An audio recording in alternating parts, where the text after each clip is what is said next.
Pero mo, saan ka makakita ng bansa na ang binigay sa mga tao, ayuda na lang?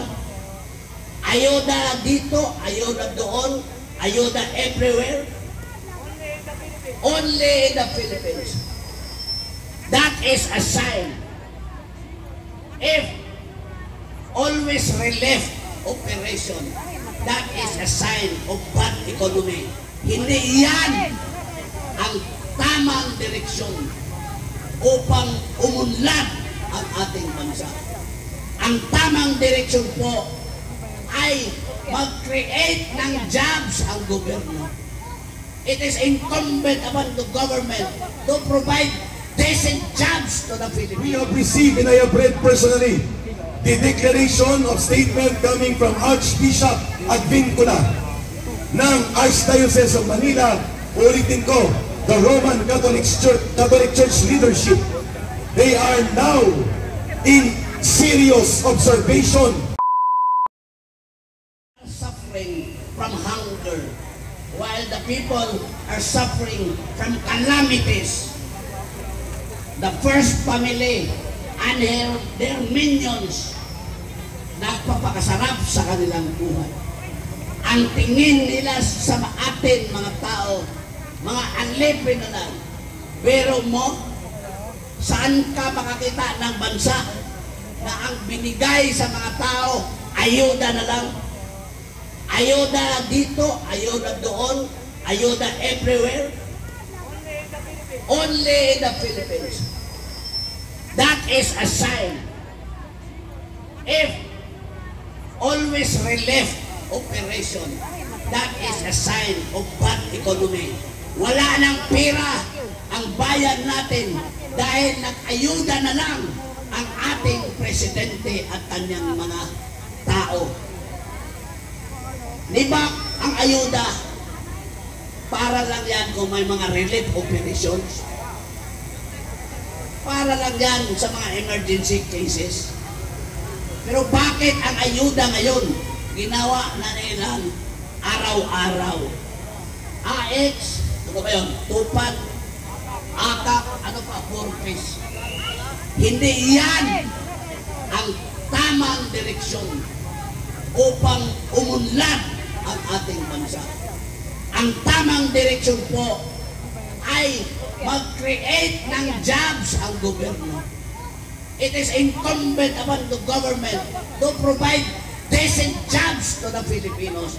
Kaya kung may pira ang tao dahil may sweldo, hindi na natin kailangan ang ayuda.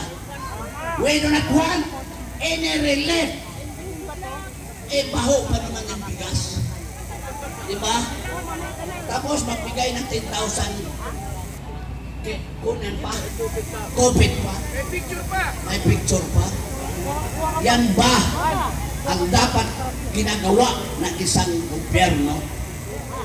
We deserve decent jobs, decent meals, decent house, decent clothes. Pero hindi pantay-pantay. Why?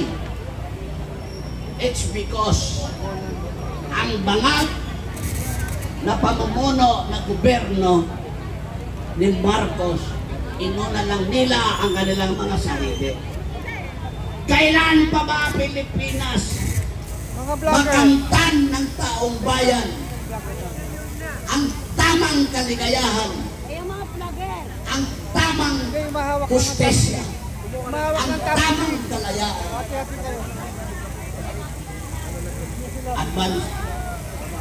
Advance sa birthday Ate Bina. Magpakain ka dito kasi birthday mo. So mga kapatid, mga Pilipino, alam ko kayo po ay may magandang kaisipan. Yung mga nandito at nakikinig sa atin, maganda ang ilang kaisipan. Kaya nga nandito lahat, kaya nga sa social media makikita natin na monitor na yan. Ito ha, buti pa itong social media sa mga vlogger. Archbishop of Manila ng Roman Catholic Church na nababahala na ang simbahan katolika sa nagaganap na matinding hidwaang pangpolitika. They are alarmed.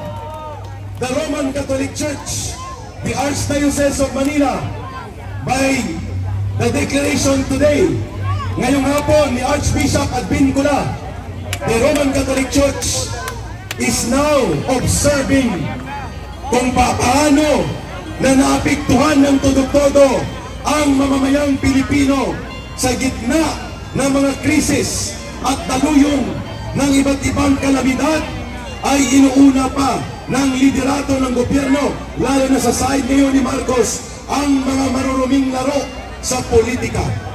The statement of Archbishop Advincula is very clear. The Roman Catholic Church is seriously observing the current political situation.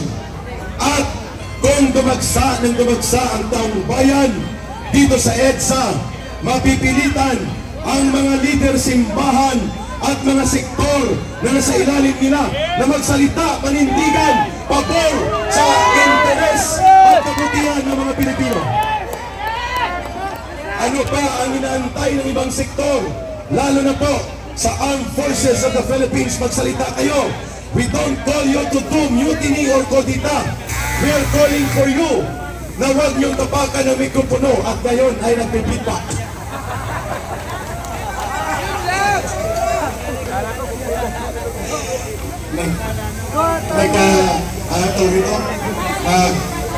Anti-climactic. Okay, tapusin ko na muna.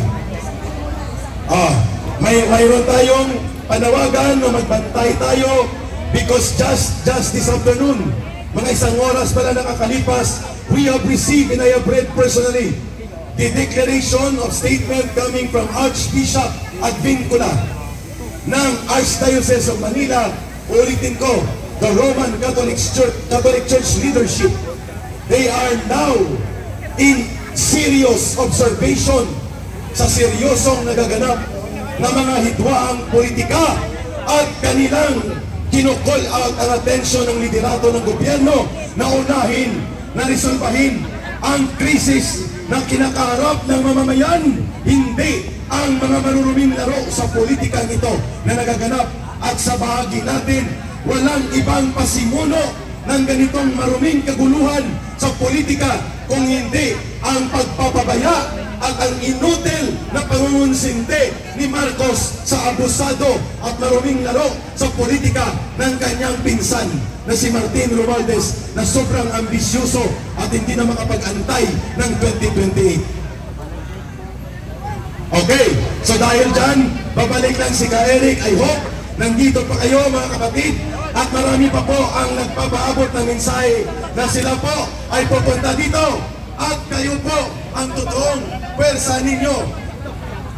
Okay.